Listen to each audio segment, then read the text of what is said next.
그래서 교회의 사명 두 번째 시간, 회복이라는 제목으로 함께 은혜의 말씀을 나누기를 원합니다. 오늘 본문에 다윗이 기록되어 있습니다.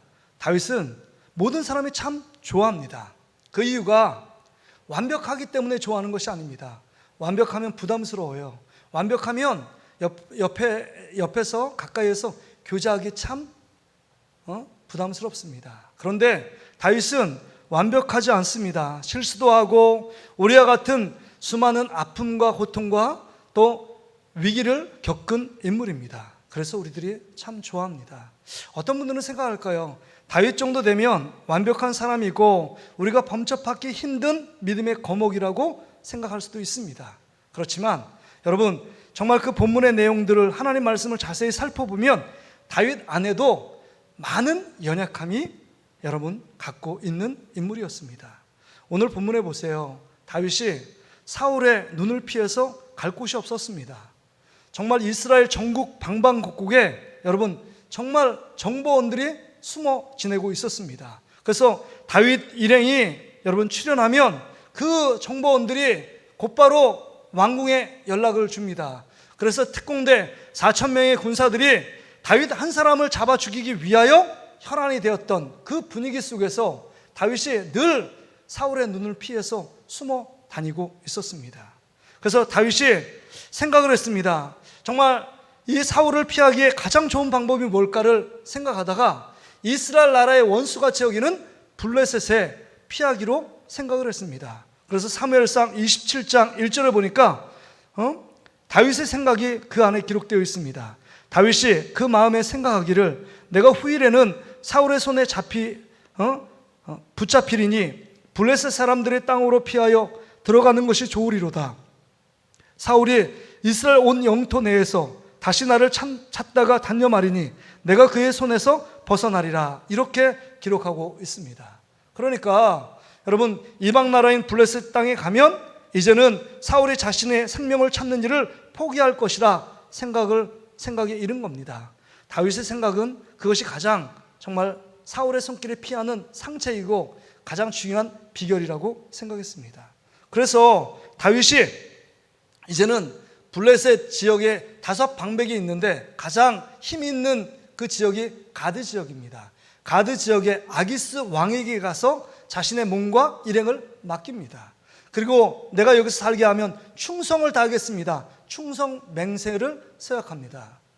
그래서 이 아기스 왕이 이 다윗과 그 일행 600명과 가족들을 머물 수 있는 성읍을 부러워합니다. 거기 성이 뭐냐? 오늘 본문에 얘기한 시글락 성읍을 할애를 받습니다. 그래서 다윗과 그 모든 일행이 시글락 성읍에 거하게 됩니다. 그리고 다윗이 여러분 아기스의 그 신뢰를 얻기 위해 그 옆에 있는 나라들을 쳐서 혁혁한 공을 세웁니다. 그래서 이 아기스 왕이요, 다윗을 너무 신뢰하고 너무 좋아합니다. 그런데 어찌된 일입니까? 엄청난 위기가 다윗 가운데 찾아왔습니다. 이 블레셋 나라가, 이 방백들이 연합하여 이스라엘 나라를 치기로 결정한 것입니다. 정말 이러지도 못하고 저러지도 못하는 절체절명의 위기 가운데 다윗이 처합니다. 같은 민족인 이스라엘 민족과 싸울 수도 없는 상황이고, 그렇다고 가서 싸우지 않는다고 말하면 여러분 아기스가 그의 충성심을 의심할 여지가 충분합니다. 그러니까 이러지도 못하고 저러지도 못하는 진퇴양난의 어려움에 직면한 상황 가운데 있었습니다. 그런데 하나님의 은혜 가운데 다행히도 이 방백들을, 이 아기스 외에 다른 방백들의 장수들이 이야기합니다. 그 옛날 그 엘라 골짜기에서 골리앗 장수를 이겼던 인물이 이 소년 다윗이 이렇게 커서 지금 우리나라를 위협한 인물입니다. 골리앗 장수를 이겼는데, 싸워 죽였는데 우리와 전쟁 속에서 이 다윗 일행이 배신하여 우리의 뒤를 친다면 우리의 전쟁에 큰 어려움을 겪게 될 거라고, 우리와 동행할 수 없다고, 다윗 일행은 자기 진영으로 돌아가라고 그렇게 명령해달라고, 그렇게 모든 방백들의 장수들이 아기스에게 간청하니까 아기스가 마지 못해서 다윗 일행에게 네 진영으로 돌아가라고 명령을 합니다. 얼마나 다행입니까? 자기 동족과 싸울 수밖에 없는 상황 가운데 이제는 자기 진영으로 돌아오라는 명령을 받습니다. 그래서 3일 길을 뒤집어 자기의 본 진영이 있는 시글락 성읍에 도착하게 되었습니다. 그런데 웬걸이요, 그 상황은 참담한 현실이 그 앞에 여러분 자신의 삶을 기다리고 있었습니다. 참담한 상황입니다. 어떤 상황인가요? 정말 블레셋과 싸우러 간 그 틈을 이용하여 아말렉 족속이 쳐들어와서 그 시글락 성읍의 모든 것들을 초토화시키고 다 불태워버렸습니다. 그리고 어른부터 그 다음에 아이까지, 노년일까지 모든 사람을 이끌고 포로로 끌고 왔습니다. 그들이 할 수 있는 일이라는 것은 소리 높여 우는 것밖에 없었습니다. 망연자실하고 절망 가운데 빠져 있었습니다. 다윗과 모든 일행이 어찌할 바를 몰랐습니다. 인간의 힘으로는 도저히 회복 불가능한 상태에 놓여 있는 상황이 지금 다윗과 다윗의 일행 앞에 놓여 있었습니다. 여러분, 여기서 드는 질문이 있잖아요. 질문이 있어요. 여러분, 다윗이 뭐 그렇게 잘못했길래 이런 고난과 위기를 겪게 되었느냐 하는 것입니다. 여러분, 우리 생각할 때 이 다윗이 이방 땅인 블레셋 땅에 머물러 있기 때문에 이런 위기가 초래된 것이다, 이렇게 생각할 수 있습니다. 표면적으로 보면 그렇게 생각할 수 있어요. 근데 여러분, 믿음의 조상이라고 말하는 아브라함이 애굽에 갔습니다. 애굽에서 더 큰 축복을 받아서 나옵니다. 위기는 있었지만 예수님도, 우리 구주와 생명 되신 예수님도 애굽 땅에 거한 적이 있습니다. 여러분, 나오미 가정도 모압 땅에 거했잖아요. 근데 여러분, 이런 상황 속에서 어떻게 그냥 여러분 이방 땅인 블레셋 땅에 머물렀기 때문에 이런 인간이 도저히 극복할 수 없는 시련과 아픔과 고통을 주는 이유가 있느냐 하는 것입니다. 그것으로는 이 모든 상황을 여러분 해석할 수 없습니다. 받아들일 수 없습니다. 여러분, 다윗이 어떤 인물이에요? 그래도 하나님 앞에 믿음으로 살려고 애썼던 인물 아닙니까? 골리앗 장수를 이겨서 만군의 여호와의 이름을 의지하여 골리앗 장수를 이기고 민족의 어려움, 위기 가운데 건진 인물이 다윗 아닙니까? 뿐만 아니라 그 동행에 있던 600명은요 사회적으로 사울에게 버림받고 사회적인 약자예요. 어디 하나 정말 갈 데 없는 그 사회적 약자들을 그 하나님의 사랑을 갖고 돌보고 먹이고 입혔던 인물 아닙니까? 하나님의 마음을 품고 그 영혼들을 돌봤던 정말 사랑이 많은 믿음 가운데 행했던 인물이 다윗입니다. 그런데 왜 이런 어처구니 없는 일들을 경험하게 하시느냐 하는 것입니다. 뿐만 아닙니다. 다윗의 가장 마음을 슬프게 했던 그 일은요, 여러분 다름이 아니라 그렇게 믿고 의지하고 형제처럼 가족처럼 살았던 600명의 군사들이 오늘 6절에 보니까 돌로 쳐서 다윗을 죽이려고 하는 그 어처구니 없는 일들을 만난다는 겁니다. 사람들에게 배신당합니다. 시글락 성읍을 봐도 정말 어떻게 일었을 방법이 없는 상황 가운데 놓입니다. 왜 이런 아픔, 이런 시련, 이런 위기를 겪게 만드시는 겁니까? 우리도 인생을 살아가다 보면 크고 작은 일들을 만납니다. 다윗처럼요, 인간의 힘으로는 도저히 빠져나갈 수 없는 여러 가지 질병도 만나고 여러 가지 관계 어려움도 만나고 또 여러 가지 물질의 고통도 만나는 것이 우리의 인생입니다. 왜 이런 일들을 우리 가운데 허락하시느냐 하는 것입니다. 우리는 잘 알고 있습니다. 우리는 이렇게 배웠습니다. 하나님이 허락하시지 않으면 모든 일들도 일어나지 않습니다. 역사의 주관자이시고 모든 것을 지배하고 다스리시는 하나님께서 공중에 떠다니는 참새도 하나님이 떨어뜨리게 하시지 않으면 그 참새도 떨어지는 일이 없습니다. 하나님의 손길, 하나님의 우주 만물을 붙드시고 인도하십니다. 우연한 것은 없습니다. 우연한 것은 없습니다. 하나님의 절대 주권 가운데 모든 것을 다스리시고 함께 하시는 분이 하나님이십니다. 그렇다면 왜 믿음 가운데 살려고 애썼던 이 다윗에게 이런 시글락의 엄청난 고통과 괴로움을 허락하시느냐 하는 것입니다. 이건 우연이 아닐 겁니다. 분명한 의도와 목적이 있습니다. 그 하나님의 의도와 목적이 무엇이냐 하는 것입니다. 오늘 본문을 해석하는 키입니다. 왜 하나님께서는 다윗에게 이런 어려움, 시련, 위기를 허락하시느냐 하는 겁니다. 이거에 대한 먼저 답을 드리겠습니다. 그 이유가 무엇일까요? 이 다윗의 위기를 경험할 수밖에 없는 이 목적은 무엇이냐? 하나님은요, 다윗이 영적으로 회복하기를 원하셨습니다. 뭐라고요? 하나님이 다윗이 이 시글락 사건을 통해서 인간의 힘으로 도저히 해결할 수 없는 이 사건을 통해서 영적으로 회복되기를 원하셨다는 겁니다. 여러분 오늘 본문에 보면 여러분 비상식적인 일들이 나옵니다. 2절에 보니까 아말렉 족속이 쳐들어왔어요. 시글락성에. 여러분 대부분 점령자는 모든 것들을 다 불태우고 사람들을 다 죽입니다. 그리고 쓸모있는 사람만 취해갑니다. 장정이나 노예라 아니면 군사로 부릴 수 있는 힘있고 그 다음에 능력 있는 젊은 사람들만 데려갑니다. 그런데 오늘 본문에 보니까 2절에 이렇게 말해요. 거기에 있는 젊거나 늙은 여인들은 한 사람도 죽이지 아니하고 다 사로잡아 끌고 자기 길을 갔더라. 여러분 이게 말이 돼요?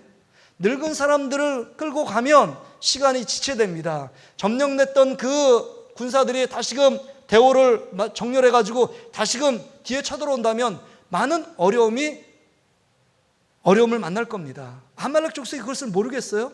그렇다면 아이나 아니면 늙은 사람을 데리고 가는 건 전력의 손해가 되고 많은 고통을 야기할 수 있는 일이 초래됩니다. 그럼에도 불구하고 여기에 한 사람도 죽이지 않고 늙거나 젊은 사람들을 다 포로로 끌고 갑니다.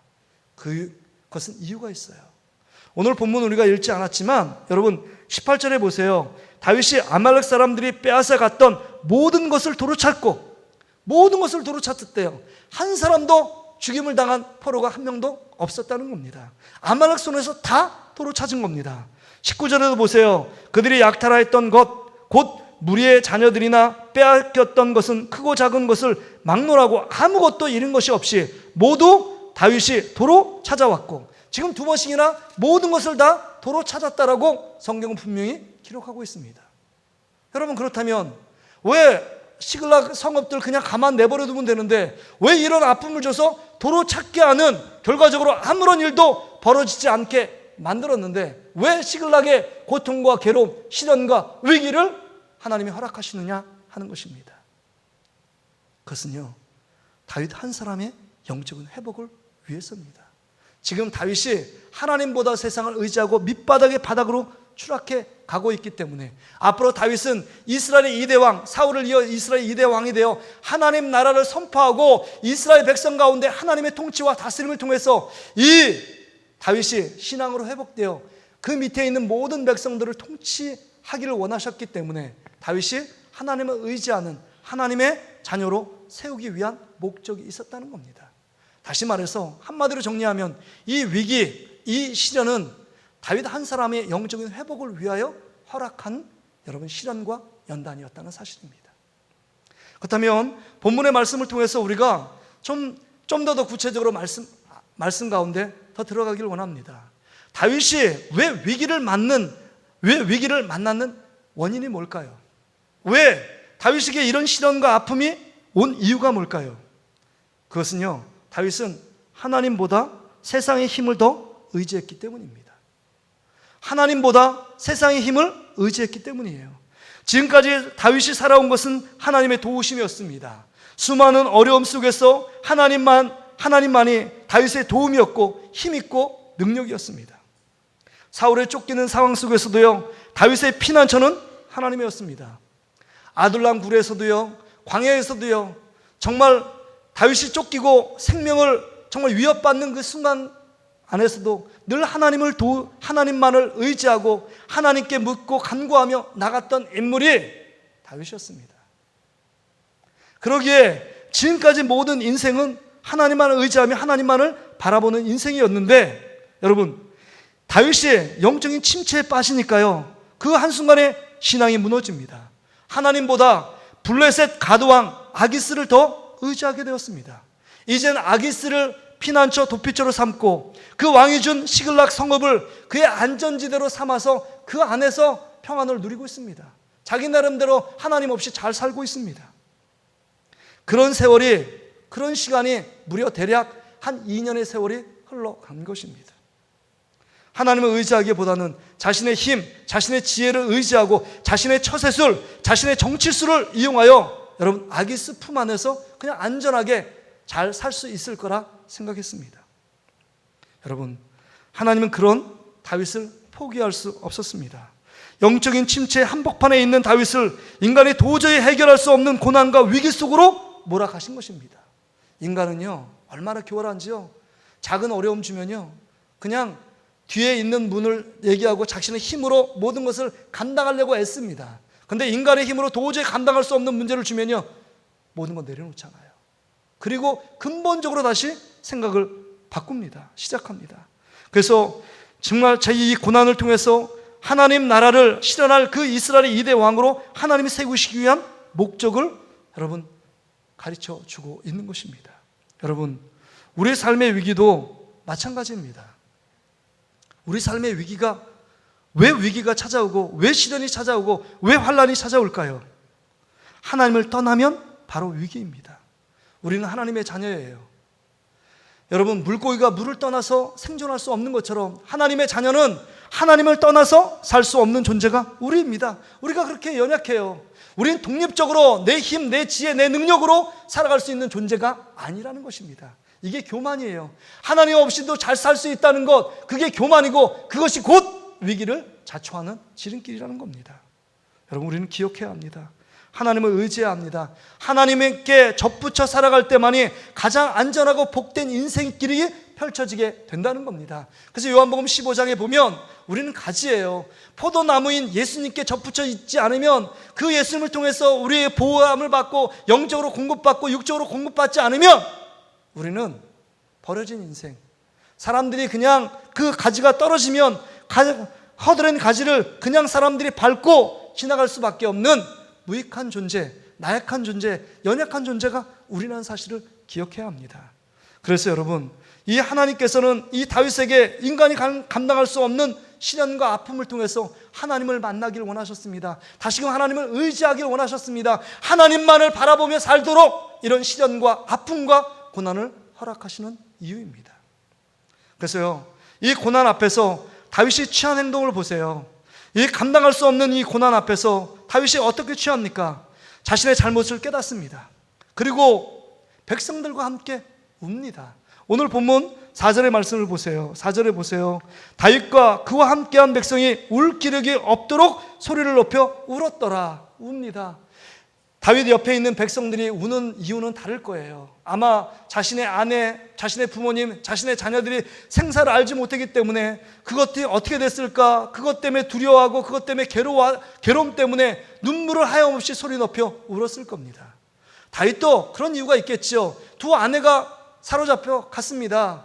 그래서 죽었는지 살았는지 몰라요. 그것 때문에 슬퍼할 수도 있었을 겁니다. 그럼에도 불구하고 다윗은요, 이 고난 속에서, 이 고난 때문에 하나님 앞에 회개하며 철저하게 하나님보다 세상을 의지하고 사람을 의지했던 자신의 모습을 직감적으로 깨달은 것입니다. 회개의 눈물을 하염없이 흘리고 있는 것입니다. 하나님을 바라보지 않고 하나님을 의지하지 않았고 하나님 없이 살았던 자신의 모습을 철저하게 회개하며 소리 높여 눈물을 흘리며 울고 있는 것입니다. 왜 그것을 할까요? 여러분, 6절에 보니까 울다 지쳐서 이 600명의 그 일행들이요, 다윗의 리더십에 대해 불만을 갖고 다윗 때문에 이렇게 자기 아내와 가족들이 정말 죽게 될 위험 가운데 놓쳤다고, 그러면서 돌을 들어서 다윗을 치려고 했습니다. 정말 위기의 순간이에요. 여러분, 600명이 그렇게 의지하고 그렇게 동고동락했던 그 사람들이 한순간에 돌변하여 폭군으로 변하고 폭도로 변하여 자기를 죽일지 누가 알았겠습니까? 아마 이 시글락 성읍의 이 비참한 상황을 보면서도 너무 힘들었지만, 그렇게 동고동락하며 자신을 음으로 양으로 입히고 먹이고 지금까지 왔던, 자기 그렇게 사랑하고 돌봤던 형제자매 같은 이 600명이 폭도로 변해서 자신을 돌로 치려고 했던 그 상황을 맞닥뜨리고 이걸 받아들인다는 것은 정말 용납할 수 없잖아요. 너무 고통스러운 것입니다. 너무 비참한 상황이에요. 그런데요, 회개하니 하나님이 영적으로 회복시켜 주시니까 그 마음에 담대함이 생깁니다. 그러니까 영적으로 한순간에 영적으로 그 모든 600명의 그 돌을 들고 있는 그들을 영적으로 휘어잡잖아요. 하나님이 주시는 힘으로 그 상황을 반전시키고 역전시킵니다. 그들을 다시금 설득시켜서 600명을 다시금 아말렉 족속을 따라가도록, 여러분, 그들을 다시금 마음을 돌이키도록 만듭니다. 이것은요, 인간의 힘이 아닙니다. 눈물 뿌려 통회하고 자복하고 회개하니까 하나님이 다윗과 함께 하시고 다윗 가운데 능력을 주심으로 말미암아 영적으로 한순간에 이 600명의 폭도 같은 이 일행들을 한순간에 휘로 사로잡는 것입니다. 하나님이 그와 함께 하시니, 하나님이 눈물 뿌려 회개하시니 하나님께서 강력한 손길을 다윗에게 허락하시는 장면이 오늘 본문에 기록되어 있습니다. 그렇다면 여러분, 다윗이 눈물 뿌려 회개하고 그걸 통해서 다윗이 회복의 길을 걸어가는데요, 구체적으로 회복의 역사가 어떻게 기록되어 있는가? 오늘 이 본문, 지금부터 하는 이 말씀이 오늘 본문의 핵심입니다. 다윗은요, 어떤 회복을 이뤘는가? 기도의 회복을 이뤘다는 겁니다. 기도의 회복이요. 7절 8절 말씀을 보세요. 7절, 다윗이 아히멜렉의 아들 제스장 아비아달에게 이르되 원하건대 에봇을 내게로 가져오라. 아비아달이 에봇을 다윗에게로 가져가매. 왜 제사장 아비아달에게 에봇을 가져오래요? 제사장이 입는 것입니다. 국가의 여러 가지 대수와 결정될 일이 있으면 왕이 제사장을 부릅니다. 에봇은 우림과 둠빔이 붙어 있어요. 하나님의 뜻을 묻는데 이 에봇이 사용되는 것입니다. 여러분, 다윗이 하나님의 뜻을 묻는 거 너무 당연한 일 아닙니까? 여러분, 8절에 보면 하나님께 묻자와 가로되, 다윗은 예전에 그렇게 하나님 앞에 크고 작은 일들을 묻고 기도하는 사람이었어요. 너무나 당연한 일이지만 당연한 것을 무시하는 다윗의 모습을 봅니다. 그래서 여러분, 27장에 블레셋 가드왕 아기스에게 들어갈 때 하나님께 물었습니까? 하나님의 뜻을 물었습니까? 들어가도 됩니까? 들어가지 말아야 합니까? 라고 묻지 않았습니다. 자신의 생각대로 결정하고 그냥 들어가는 겁니다. 들어가기 때문에 이 시기와 같은 어마어마한 위기와 시련을 맞이하게 된 것입니다. 하나님께 묻지 않았기 때문에, 하나님께 기도하지 않았기 때문에, 기도하던 사람이 기도하지 않으면, 하나님을 의지하던 사람이 의지하지 않으면, 하나님을 예비하던 사람이 예비하지 않으면 이런 어려움, 고통을 겪게 되는 것입니다. 여러분, 우리가 기도한다는 것은 어떤 의미일까요? 기도한다는 것은 그 안에 많은 의미를 내포하고 있는데요, 기도한다는 것은 하나님의 힘으로 내 인생 살겠다, 이런 고백이에요. 기도하지 않는다는 것은요, 내 힘으로 살겠다는 고백이에요. 이것만큼 무서운 것이 없습니다. 이것만큼 하나님이 싫어하는 교만이 없어요. 여러분은 하나님의 힘으로 살고 있습니까? 내 힘으로 살겠습니까? 내 힘으로 살고 있습니까?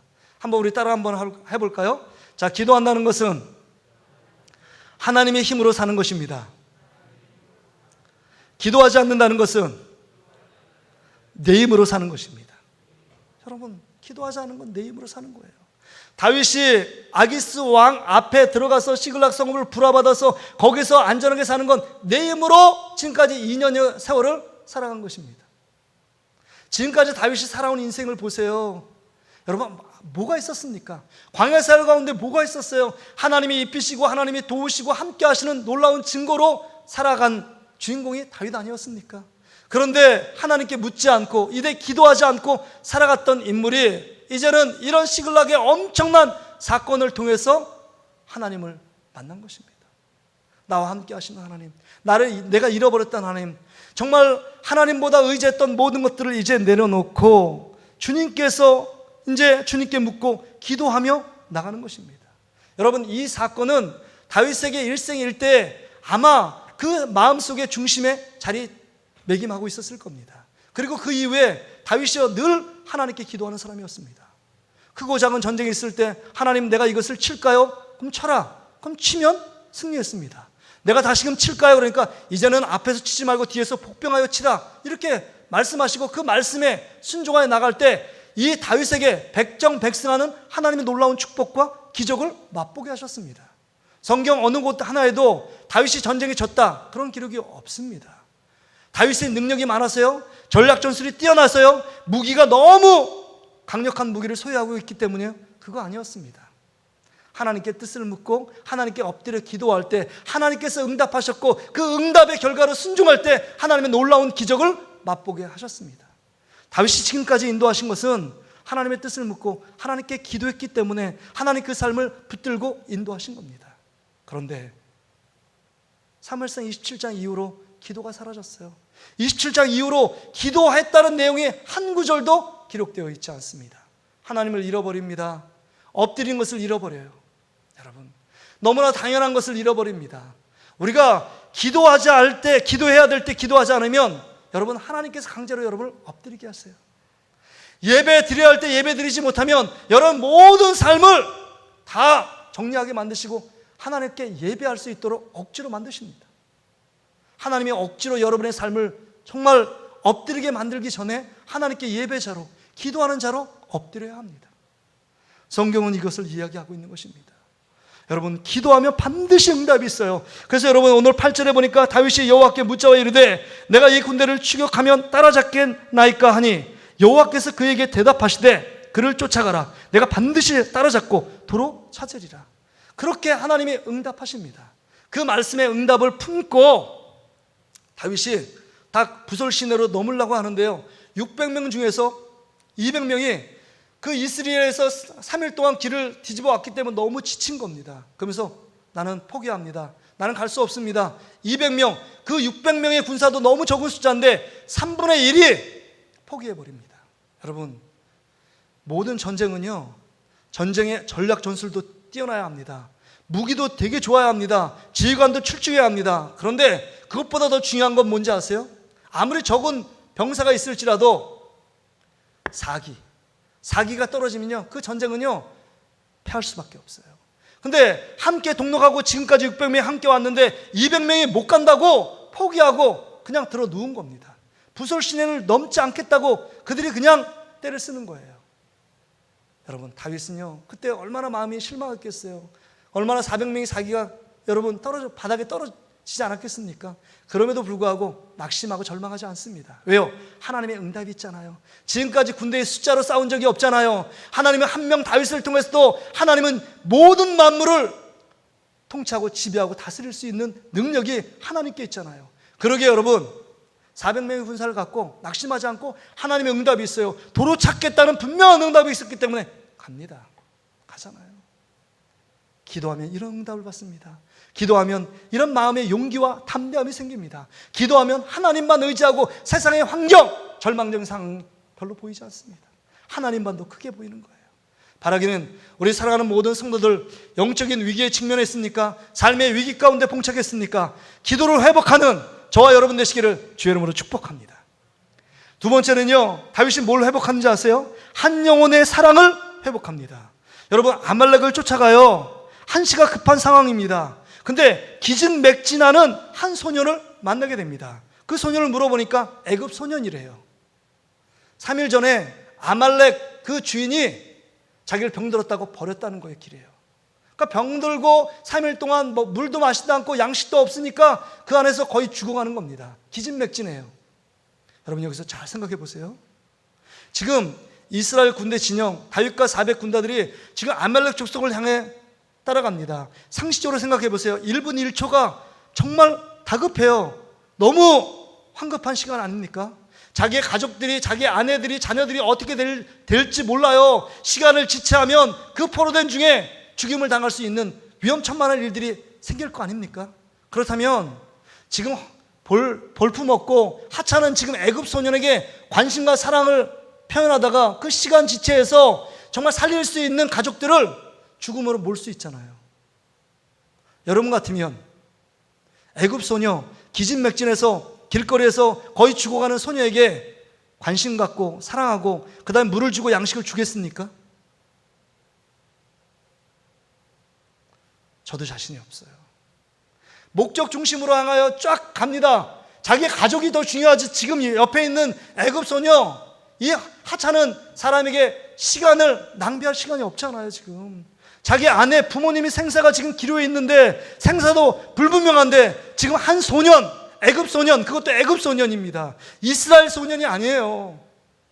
근데요, 다윗이요 찾아와서 물을 주고 양식을 주잖아요. 그리고 여러 가지 정황을 물어보잖아요. 이것은요, 한 영혼을 사랑하는 마음이 회복된 겁니다. 한 영혼의 가치가 회복된 거예요. 왜냐면요, 여러분, 다윗의 삶을 보세요.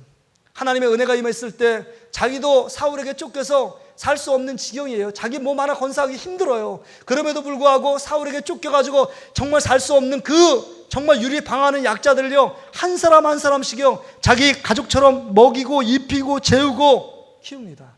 그래서 몰려들고 한 사람 한 사람의 영혼이 600명이 들어오는 거예요. 그 하나님의 마음을 다시금 회복하고 이 지금 애굽 소년을 극진하게 사랑으로 섬겨줍니다. 극진하게 섬겨줘요.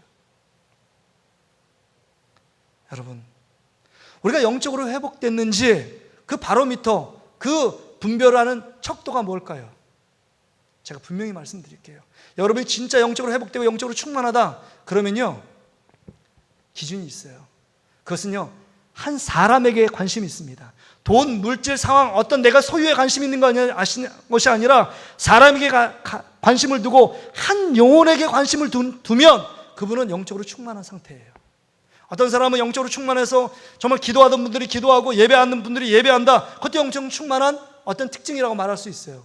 그러나 진짜 여러분, 사람에게 관심을 갖고 한 영혼에게 정말 관심을 가져 그 영혼들, 정말 옆에 있는 영혼들을 돌아보며 그분이 예수 믿을까? 예수 안 믿을까? 예수 믿으면 그 안에 예수의 생명이 있을까? 없을까? 늘 관심을 갖고 어떻게 내가 도와줄까? 내가 어떻게 더 그 사람을 위해 기도해 줄까? 무엇을 위해 챙겨주고 무엇을 위해서 손잡아 줄까?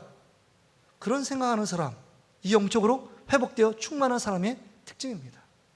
사람에게 관심이 있어요. 여러분, 왜 이 땅에 우리가 존재하는 이유와 목적이 그거잖아요. 영혼들, 먼저 우리를 구원을 지키신 이유가 뭐예요? 옆에 있는 지체 중에서 믿지 않는 형제자매가 있다면 그들을 예수께로 인도하고, 우리의 다음 세대인 유치부, 유초등부, 중고등부 청년들이 정말 우리가 물질을 투자하고 정성을 투자하고 무료 교육자, 우리 부장선생님, 교사들이 협력해서 그 영혼 한 영혼들을 세우기 원하는 이유가 뭘까요? 그게 주님의 마음이 담겨져 있기 때문입니다. 하나님 마음이 한 영혼, 정말 세상적인 눈으로 볼 때 하찮고 보잘것없고 볼품없고 별로 관심 갖지 않아도 될 그 영혼, 애굽 소년에게 다윗이 정성을 쏟는 것입니다. 그게 하나님 아버지의 마음이었고 다윗이 그 전에 행하던 삶의 모습이었습니다. 예수님이 그랬잖아요. 예수님이 큰 무리가 늘 예수님 말씀을 전할 때 큰 무리들이 따라다녔습니다. 늘 인산 이래로 수많은 사람들을 대동하고 다녔습니다. 그럼에도 불구하고 예수님의 관심은 큰 무리에 있지 않았습니다. 여리고성에 간 목적이 있었습니다. 대중들을 만나기 위해서 간 게 아니라 정말 영혼의 깊은 신음과 고통과 고뇌 가운데 있는 삭개오 한 사람, 세리장 삭개오를 만나기 위해서 여리고성에 갑니다. 가다라 지방에 정말 부지런히 갑니다. 거기에 만날 사람이 있는 고의 간직, 그런 사람이 아니에요. 귀신 들린 한 영혼을 고치기 위하여 가다라 지방으로 예수님께서 바쁘게 제쳐갑니다. 사마리아 땅, 누구도 다른 사람이 환담하고 비난하고 정말 유대인들은 사마리아 땅을 들어가지 않지만 사마리아 땅에 헐레벌떡 시간을 맞추기 위하여 달려갑니다. 왜요? 정오 12시에 꼭 물을 떠러오는 수가성 여인 한 영혼을 구원하기 위하여 그 영혼을 향해 갑니다. 이게 예수님의 마음이에요. 이게 하나님 아버지의 마음입니다. 다윗이 그 전에 아둘람 공동체를 이뤘던 그 마음을 하나님이 눈물로 회개하고 하나님께 기도가 회복되니까 영혼이 보이는 것입니다. 이건 상식을 뛰어넘어요. 정말 1분 1초를 다급하게 시간을 다투는 싸움을 하고 있지만 그 시간과 관계없이 시간을 지배하신 하나님의 마음을 품고 한 영혼에게 가치를 주고 있는 이 다윗의 모습을 봅니다. 여러분은 무엇에 관심을 갖고 있습니까?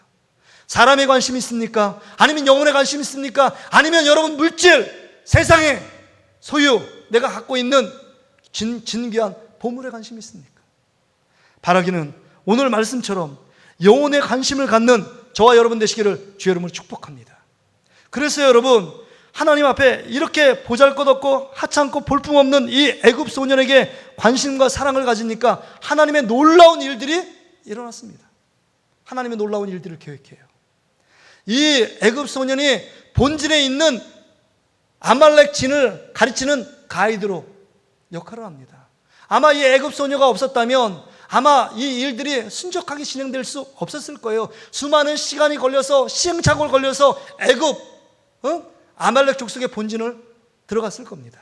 그런데요, 이 애굽 소년이 이 소년을 통해서 인도함을 받으니까 정말 지름길을 탁 해서 급습해서 그 안에 정말 승리에 도취되어 있는 이 아말렉 족속을 승리하잖아요.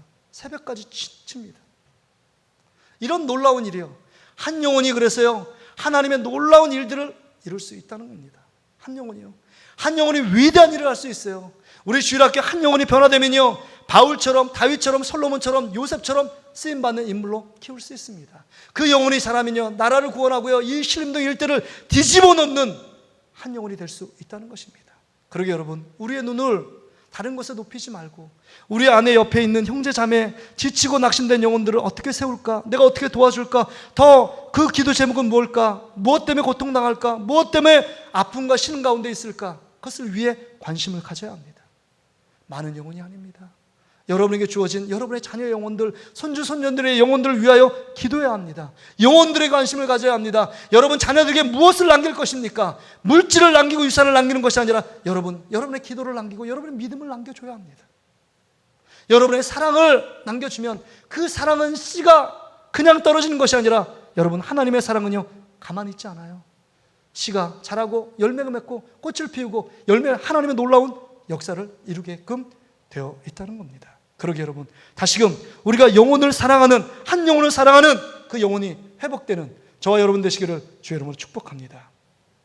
마지막으로는요, 여러분, 이 다윗은요, 이렇게 눈물로 회개하니 기도가 회복되었고 관계 속에서 한 영혼의 가치를 다시금 사랑하는 그 관계들이 회복됩니다. 그리고 마지막에 온전한 신앙이 회복돼요. 이제는 블레셋의 아기스 왕에 들어가서 자신을 숨으면 자신이 안전하고 그 다음에 평안이 올 거라고 생각했는데 이제는 하나님을 회복합니다. 어떤 문제가 생기냐? 이런 문제가 생겨요. 이제 가서 급습해서 400군사들과 함께 아말렉 족속을 다 쳐서 가족들을 다 끌고 옵니다. 한 사람도 죽은 사람이 없는 거예요. 하나님 놀라운 기적 가운데 그 모든 포로들을 하나님이 지키시고 보호하셨습니다. 그런데요, 문제가 생긴 건 분배의 문제가 생겨요. 상식적으로 생각하면 400군사들이 자기의 생명을 놓고 싸웠으니까 그 정말 가족들을 도로 찾은 것 외에 전리품, 엄청난 전리품, 아말렉 족속이 옆에 있는 나라들을 다 쳐서 이겼으니까 전리품들이 어마어마할 겁니다.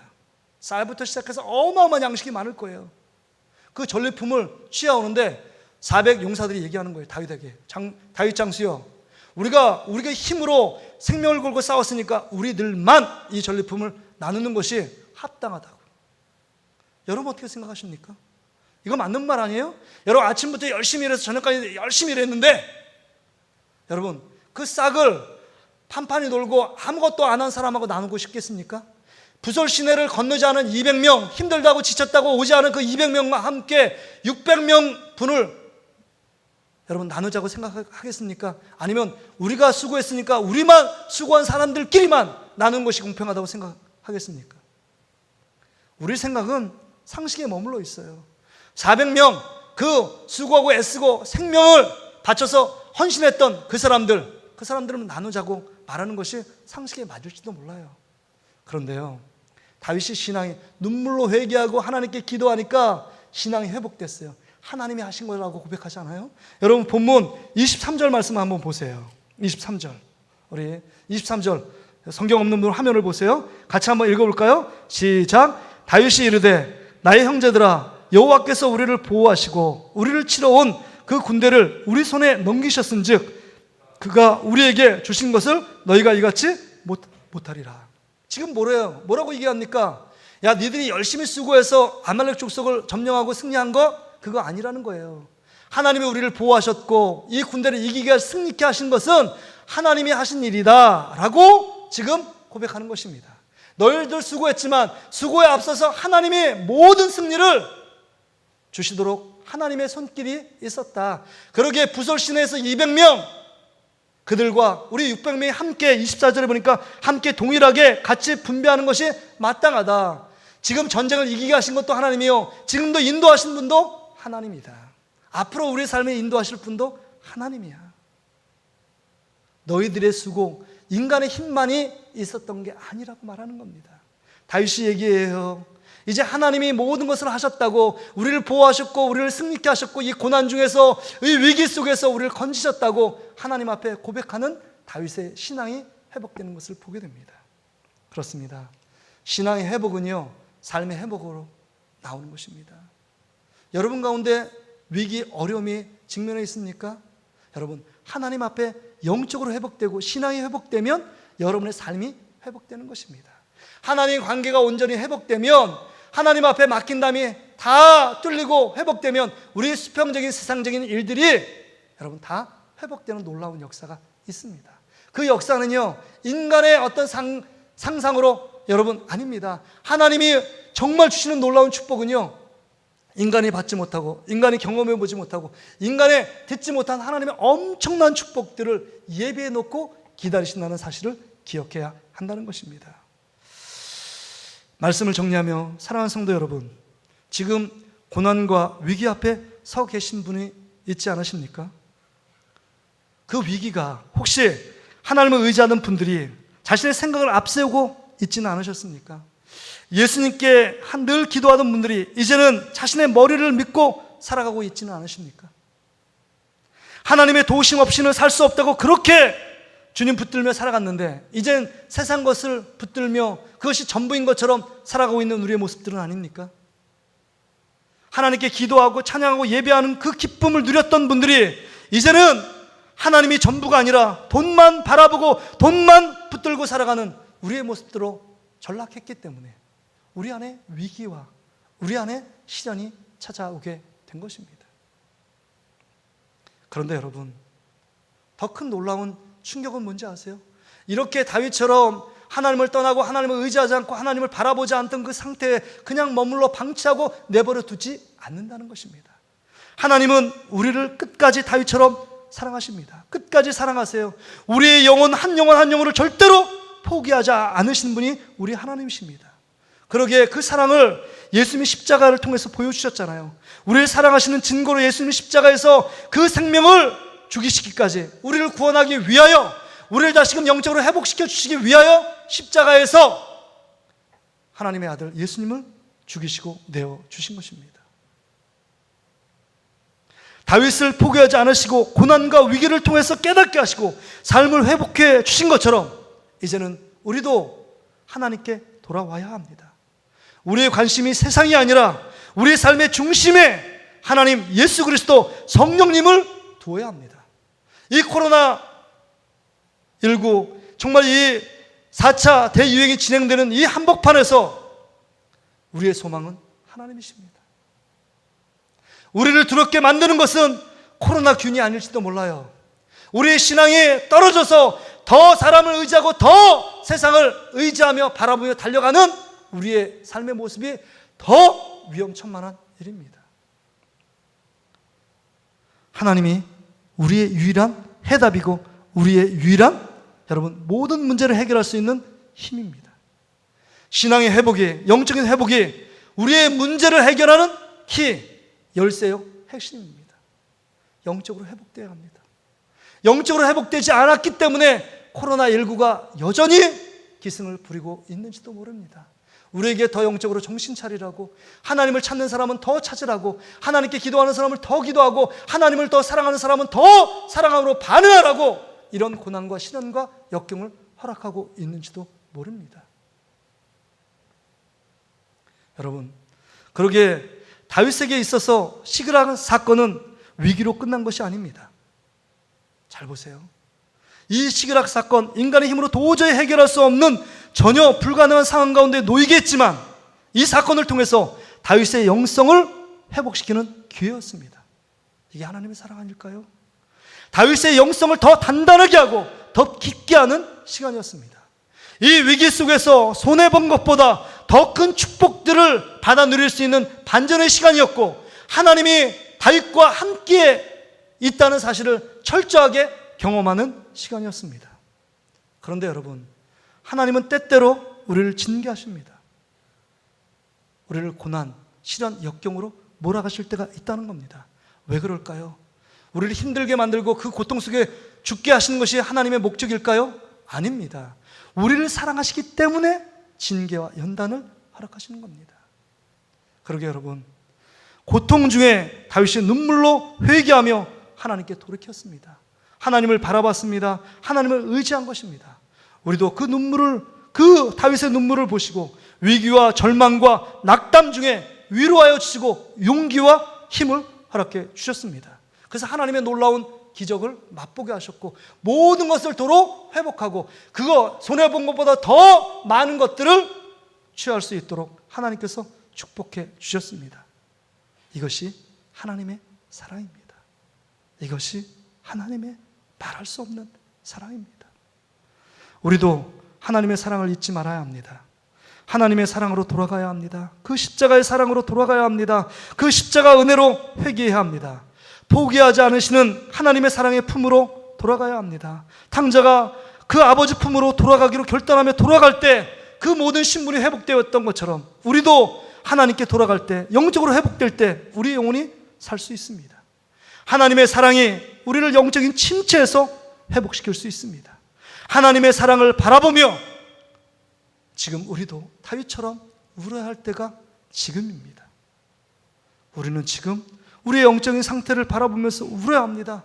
여전히 하나님을 의지하지 않고 살아가며 나를 의지하는 모습, 이 모습을 보며 울어야 합니다. 회개가 사라져 가는 우리의 모습 보며 울어야 합니다. 기도 없이 나의 힘으로 살 수 있다고 말하는 이 영적인 바닥을 치고 있는 이 모습을 보며 울어야 합니다. 자녀들의 모습을 보면서 울어야 합니다. 여전히 하나님을 찾지 않는 자녀들의 영적인 어둠과 방황 속에 있는 그들을 보면서 울어야 합니다. 영혼을 살아가지 않는 모습을 보면서 한 영혼의 가치를 무시하며 살아가는 나 자신의 영적인 실상을 보면서 울어야 합니다. 영혼보다는 돈을 더 사랑하고 세상에 더 많은 것들을 갖기 위하여 혈안이 되어 있는 우리의 모습을 보며 울어야 합니다. 교회가 교회다움을 회복할 수 있도록 우리는 울어야 합니다. 교회가 제 기능을 회복하고 교회 안에 정말 예수의 생명이 드러나고 그리스도의 십자가를 증거하고 영혼을 사랑하는 마음, 옆에 있는 형제자매들을 내 몸처럼 사랑하는 그 사랑의 회복이 우리 가운데 있어야 합니다. 그렇지 못한 모습을 보면서 우리는 울어야 합니다. 하나님이 우리를 사랑하심을 깨닫지 못하고 늘 세상에 우리의 초점이 맞춰 있고 우리의 눈이 맞춰 있는 우리의 모습을 보며 회개의 눈물을 흘릴 때가 지금 이때입니다. 예수님 말씀합니다. 나를 위해서 울지 말고 너와 너의 자녀를 위하여 울라라고 말씀합니다. 너와 너의 자녀를 위해서 울라라고 말씀합니다. 하나님은 사랑하기에 너에게 할 일은 십자가에 죽는 일밖에 없다고 말하십니다. 오늘도 하나님은 우리를 위해 일하십니다. 우리를 사랑하시기 때문에 크고 작은 대소의 문제를 하나님이 지키시고 보호하시고 우리를 이끌어 가시는 분입니다. 다시금 포기하지 않으시고 고난의 구덩이 속에 넣으셔서 다시금 회복시키시고 기도하지 않는 자, 하나님을 의지하지 않는 그 자리에서 다시금 일어나라고 말씀하시는 하나님의 음성을 들어야 합니다. 오늘 이 말씀을 듣고 이 코로나19 이 위기의 시대 속에서 영적으로 회복되어지는 저와 여러분 되시기를 주의 이름으로 축복합니다.